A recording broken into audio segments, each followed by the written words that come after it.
Star of Waterloo Road, but now she's treading the boards in a new play. Here with all the gossip, it's Jill Halfpenny.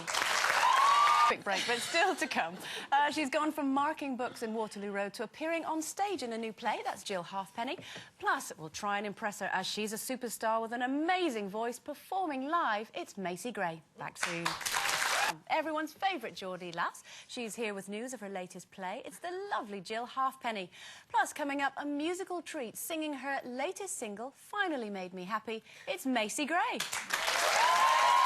How happy are you? And if someone asks you how you are, do you tell them the truth? Plus, as I said, Macy will be performing her new single for us, and also here to tell us why she's got a bad case of unrequited love. It's Jill Halfpenny. We'll be finding out why Russia is a new love of actress Jill Halfpenny. But our final guest today was first on our screens alongside a very...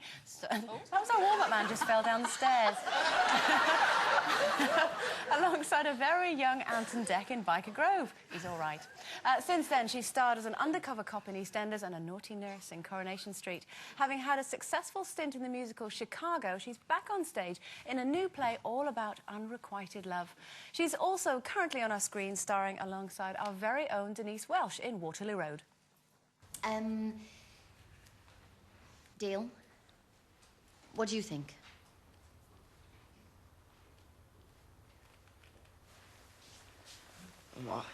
I think she's waiting too long for her to interrupt her. It should be like almost talking over her. Okay. Well, that's exactly what I think. What you got to do, girls, is, right, you've got to get inside these characters' minds, right? So, Lisa, you are determined that no one's going to interrupt you. And Siobhan, you're determined that you're going to get in at all costs. Let's have another go. Ready, and go. I'm above it, though. But it really, really lies. Yeah, but I'm above it, though. So what, you just think? You've been waiting for... I've got it now, miss. It's like our morning meeting. It's just like that. Please welcome Jill Halfpenny.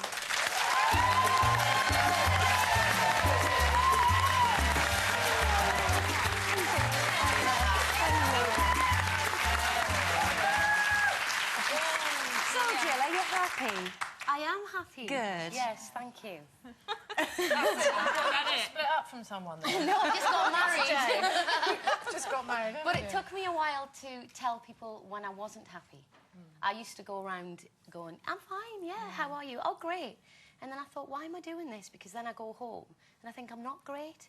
And I thought, you know, friendships are about, you know, communication both ways. Absolutely. You know, and it really makes me happy when a friend tells me their problems because it means they trust me, so... A real friend, yeah, but I mean, I'm not going to tell this lot. No, not these, not these. You know, all this lot. I mean, well, you also feel like you're giving something back, especially if Absolutely. they've had to listen to you drone on and on. You do feel like, oh, phew, at least... What are you doing there, Jill? Don't drone on and on. You shut it, you.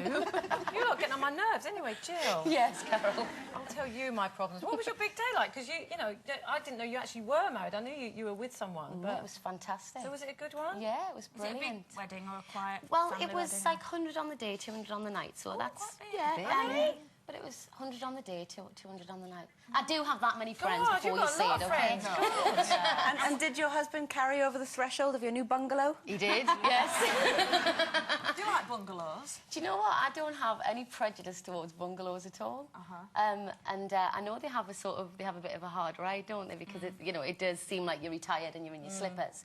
But you know, you can have trendy bungalows, can't you? No, you can't get them. They're priceless. £4 million down in Dorset. But didn't your house used to be a bungalow? No, the house I've got now, I think when it was first built, was a bungalow, and then years and years ago, the owners went into the loft. See, and apparently it's that's like called bedroom. a chalet bungalow. Oh, so I live in a chalet Yeah. bungalow. Chalet. Well, there you go. Yeah. Well, when you've got dormers and stuff on the top, I have to ring Steve. Is that Right. called a chalet bungalow? But No. yeah, so you know, I think it's great, and I like the old picket fence thing and wake. you? Yeah, of course I do. That's Yeah. because you're Come round both for tea happily then. Oh, married. thank you. Happily married, you've got this image, I like Doris loft Day. apartments as well. Okay. We want flats. Yeah, we do. Well, Can't be bothered with a the ground floor garden. flat's like a bungalow, isn't it? It is. A ground floor. Yeah, it is actually. Yeah, but I don't want to live on the ground floor. Oh, you want to because live of the spiders. Just with a yeah. really Oh, big yes. loft with other people in it. So what would your ideal home be if you could have anything at all? A rose-covered bungalow. Well, I mean, the home that I have at the moment is pretty ideal for where I am at the moment. I mean, it's a beautiful kind of white cottage with a slate roof and lovely gardens and sheep around and yeah. In the country. In the country. Oh, Yeah. see, how interesting. You can come for a fag. Well, OK, you and my husband can smoke together. Do you smoke, Jill? I don't smoke, but my he husband does. smokes. And Okay. but he's constantly trying to give up. And I always think to myself that one of the reasons why I'm glad I don't smoke, there are many, but is that people who smoke always are trying to give up. And it always seems so difficult. And I always think, I'm so glad it's one thing that I don't have to try and not do, because there's so many other things that I'm trying not to do. So Did you ever, though? Oh, I've smoked before, but I've never been addicted. No. And it would terrify me if I was, actually. I would really hate to be a smoker. Sorry, but I would. It is, it's bad, because that's why we don't go out with her much. You liar.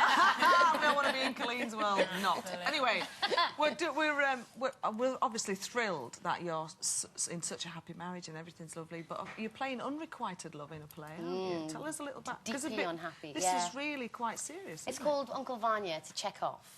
But it's just really about... It's kind of like what you're talking about. It's about people who live their lives the way they think they should rather than how they want to. And then you get to a certain point and you think, oh, my God, whatever age I am, and I don't think I've done any of the things that I truly wanted to do. And it's that kind of deep unhappiness where you realise that maybe life isn't going to pan out the way you hoped. And it's quite a hard thing to come to terms with. So just having high expectations isn't always being disappointed, I suppose. Or even just maybe not about high expectations, maybe about just never really going for what you truly want. You know, people say, I have always wanted to do this, I've always wanted to do that. You can. You go out and do it. When you say it's a check-off, are we supposed to know Chekhov? Because when I read about you, I thought, Chekhov, I know the name Chekhov, but I don't know anything about Chekhov. on I thought, Star oh, Trek. yeah, it's a Chekhov. Yeah, but, you know, do you know what I mean? No, I don't think you are supposed to know it. I think that's the mistake that, you know, a lot of people who don't go to the theatre, they think, well, I can't go to the theatre. I mean, I've never heard of that. Yeah, and you should not be at all. Just because you've never heard of the playwright, so what? And at the end of the day, human emotions and unrequited love has gone on since time began. Exactly. It doesn't matter so really, who wrote it's Chekhov the play. does loose women. Yes. And it's Uncle Vanya. It's on at the Birmingham Rep until the 14th of April. It's Jill Halfpenny, it's funny. everybody. And it's funny. It's hilarious.